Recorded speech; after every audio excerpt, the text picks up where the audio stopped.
I can do this. I can do this. I can do this. I can do this. I can't do this.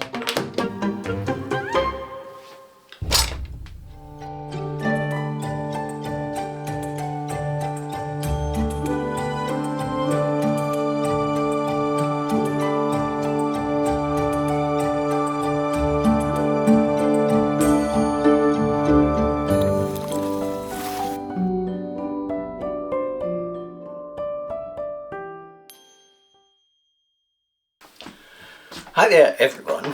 Welcome back to the series, 30 Painting Mistakes Artists Make and How to Avoid Them. This is episode number 2, Bending Reality. So, what do I mean by that? Simply put, we learned from early on, this early, that the round peg does not fit into the square hole. And yet, for some reason, budding artists and artists who have painted for a long time seem to forget that rule. I wanted to offer this episode early in the series because this mistake comes up frequently. How frequently? At the beginning of every class. And it's usually with more than one student. How does this happen? Very simple. Let me illustrate. Here's a typical reference photo that a student will bring in. They'll want to paint this. It's a good one. There's a lot going on here. You've got clouds and rocks and waterfalls and river, grass, more rocks. This will really make a nice painting.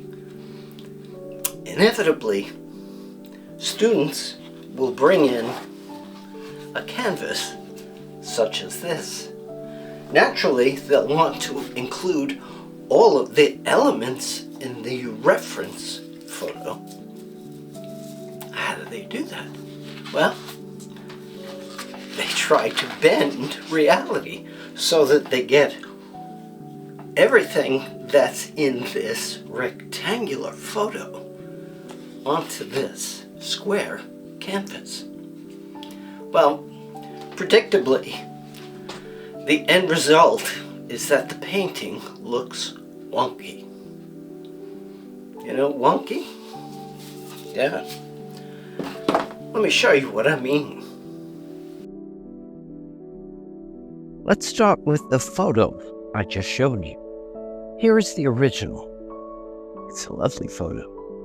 Great sky, beautiful clouds, trees, rocks, waterfall, river with an orange buoy, a train trestle, little house. It's got it all. Now let's see what all of these elements look like on a square canvas. Looks wonky, right? That's because all the elements have been squeezed together to fit on a square canvas. Let me show you what they look like side by side. Look at the difference. The original on the right has breadth and depth. It's airy and light, while the square canvas elements are tight-fitting. It looks as though the life has been squeezed out of them, and it has. Here's the rule. If you want to be true to the reference photo and paint it just the way you see it, then the canvas and the reference photo must have the same width and height ratio. That doesn't mean that a canvas can't be much larger than the reference photo. Of course it can, as long as they have the same ratio. I'll get into that in more depth in a minute. But first, let's look at a masterpiece. Vincent van Gogh's painting titled Irises, which is housed in the Metropolitan Museum of Art in New York City. Here's the original. Beautiful, isn't it? Obviously, Van Gogh painted this from life. From the overall shape of the flowers, he knew that he needed a rectangular canvas. Look at how he painted right to the edge of the canvas on both sides. The flowers are a darker element than the background, making them stand out and away from the background. Picture 2 stands apart from the background as it's lighter in value. The horizon is low.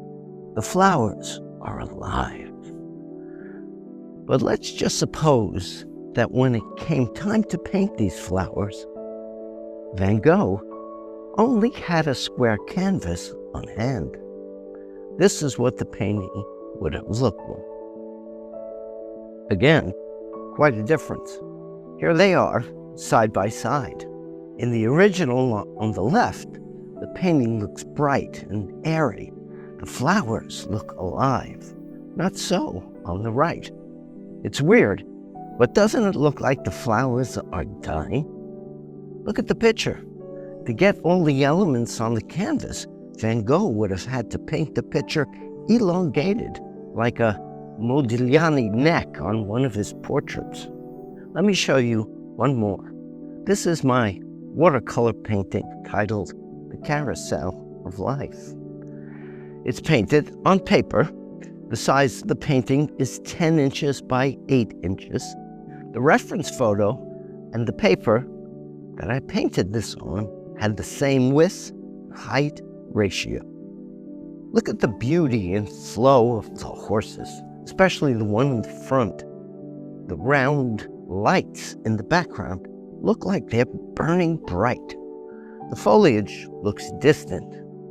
Now let's look at the same painting had I painted it on a square canvas. Wonky, right? The painting has lost its beauty. Here they are, side by side.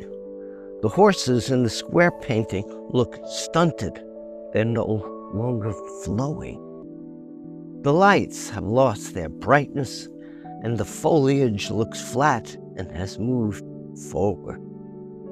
Yes, you can bend reality and get all the elements in the reference photo onto a canvas that has a different width and height ratio. But the end result is usually disastrous.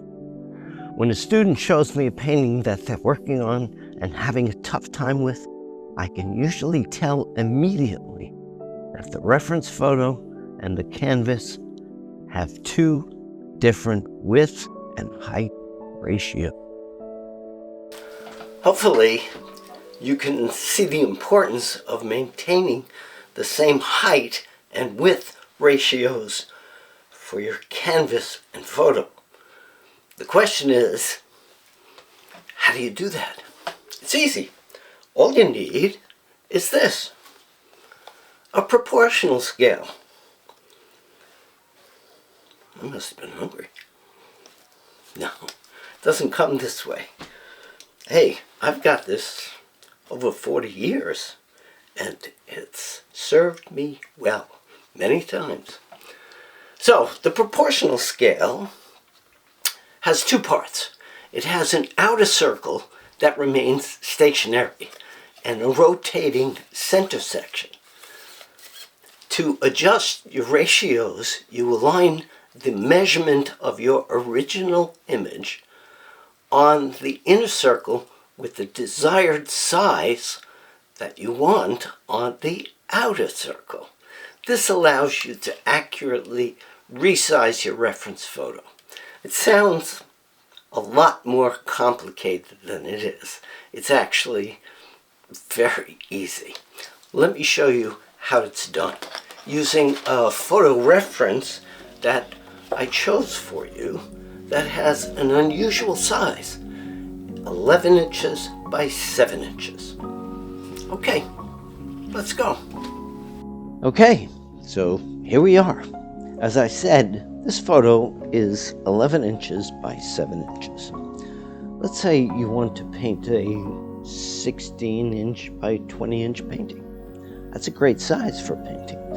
It's a stock size. which means you can purchase a ready-made stock-size frame, which is usually a lot less costly than a custom-made frame. So, the question is, how do you use the proportional scale to make your reference photo and the canvas have the same width and height ratios? The outside number on the scale is the target. It's where you want to be. Using the 7-inch height of your photo, turn the inside dial until the 7-inch mark lines up with 16-inch mark on the outer dial.